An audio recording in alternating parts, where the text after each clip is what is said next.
Welcome guys. हमने पिछली video में अपने देखा था सार्क नेशंस के बारे में। आज हम देखेंगे एशियान नेशंस के बारे में। ओके, तो इसमें टोटल 10 मेंबर्स हैं, पर ना गाइस ये याद रखना 10 की 10 कंट्रीज बहुत लोगों को बहुत डिफिकल्ट रखता है। बट हम आज कुछ ऐसा करेंगे कि हमें ये बाय हार्ट याद हो जाएंगे। अब आप बोलोगे कि सलोनी याद कैसे रखना है?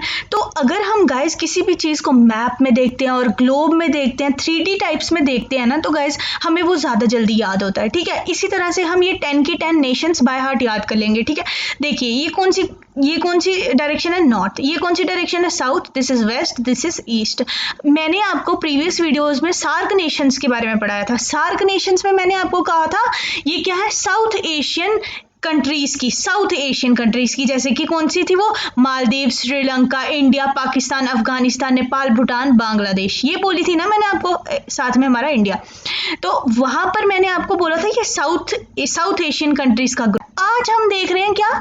एशियान, जो कि क्या है ना, जो कि क्या है? साउथ ईस्ट एशियन कंट्रीज का ग्रुप है। अब साउथ ईस्ट एशियन कौन सी डायरेक्शन है? ये वाली। ठीक है, तो यानी कि ये जो आपको दिख रही है ना कंट्रीज, म्यांमार वगैरह वगैरह, ये सब वाली कंट्रीज का जो ग्रुप है दैट इज एशियान। अब इसको एशियान को आपने याद भी नहीं करना कि इसकी फुल फॉर्म क्या है, खुद देख लो आप। साउथ ईस्ट एशियन नेशंस की जो एसोसिएशन है this is known as ASEAN. तो क्या फुल फॉर्म होगी? Association of South East Asian Nations. That's all guys.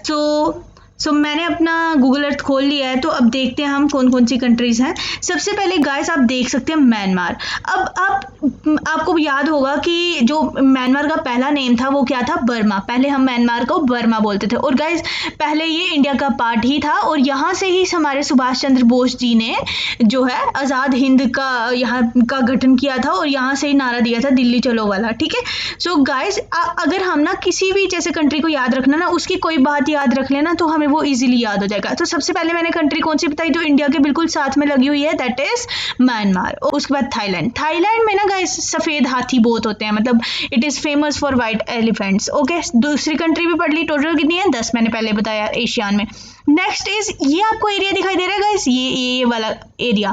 तो गाइस जैसे कि आपको पता होगा कि पहले जो हमारी इंडिया है वो किसकी कॉलोनी होती थी? ब्रिटिश ईस्ट इंडिया कंपनी की। इसी तरह ये जो है ना, ये इतना एरिया ये किसके अंडर था? फ्रेंच ईस्ट इंडिया कंपनी के। ठीक है, तो उसके अंदर देखो ये 3 देश हैं, लाओस, कंबोडिया, वियतनाम। अगर आपको ऐसे कोई एमसीक्यू में आ गया कि बताओ इनमें से कौन सा देश, मान लो ये 4 देश दे दिया, और बताओ इनमें से कौन सा फ्रेंच ईस्ट इंडिया कंपनी के अंडर नहीं था, आप सीधे बोल देंगे थाईलैंड नहीं था, क्योंकि लाओस, कंबोडिया और वियतनाम में किसकी कॉलोनी थी? फ्रेंच ईस्ट इंडिया कंपनी की। सो गाइस अभी तक हमने कितने देश देख लिए? म्यांमार देख लिया, थाईलैंड देख लिया, लाओस देख लिया, कंबोडिया देख लिया, वियतनाम देख लिया। 5 देख लिए।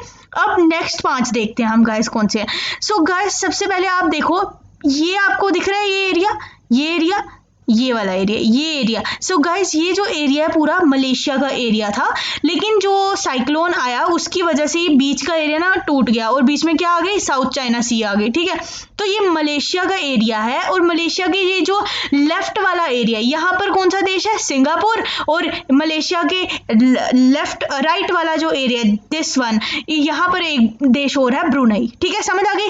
5 ऊपर वाले देश देखे थे, अब नीचे वाले में सबसे पहले कौन सा है? मलेशिया, जिसके 2 टुकड़े हो गए, उसमें से लेफ्ट वाली साइड पे सिंगापुर और राइट वाली साइड पे ब्रुनई। ठीक है, नेक्स्ट कंट्री देखते हैं। अब ये कौन सी कंट्री है मैं आपको बताती हूँ। ये पूरे ये छोटे आइलैंड्स दिख रहे हैं, ये इंडोनेशिया है। इंडोनेशिया में अप्रॉक्सीमेटली भी 100 के करीब जो हैं आइलैंड्स हैं। ठीक है, और ये सबसे बड़ी ऐसे मतलब ये ऐसी कंट्री है वर्ल्ड में जिसमें सबसे ज्यादा आइलैंड्स है। ये टुकड़ों में दिख रहे हैं छोटे, ये पूरा इंडोनेशिया। ठीक है गाइस, 5 कंट्रीज मैंने ऊपर बताई थी, कौन सी? Myanmar, Thailand, Laos, Cambodia, Vietnam. Myanmar, Thailand, Laos, Cambodia, Vietnam अपने मन में बोलिए। ठीक है, फिर नीचे में कौन सी सबसे पहले बताई? मलेशिया, जिसके लेफ्ट वाली साइड पे सिंगापुर, उसके बाद कौन सी? ब्रुनई। ठीक है गाइस, अभी तक कितनी होगी? 8 कंट्रीज होगी। अब 9th कंट्री कौन सी बताई? इंडोनेशिया।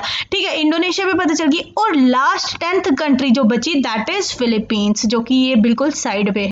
तो गाइस इस तरीके से आप बार बार बोलो, Myanmar, Thailand, Laos, Cambodia, Vietnam, नीचे को मलेशिया के लेफ्ट साइड पे सिंगापुर, राइट साइड पे ब्रुनई, नीचे पे कौन? इंडोनेशिया, और साइड पे कौन? आगे फिलीपींस। इस तरह से 10 की 10 कंट्रीज हमने कंप्लीट कर ली।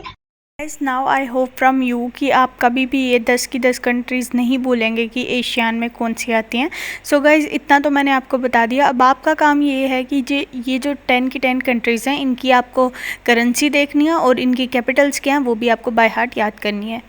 This is all for today, and after learning the currencies and the capitals of the countries, just comment below on my video. And guys अगर आपने मेरी वीडियो से थोड़ा भी कुछ सीखा है तो प्लीज़ लाइक और सब्सक्राइब करें और अपने दोस्तों के साथ शेयर भी करें। Thank you so much guys.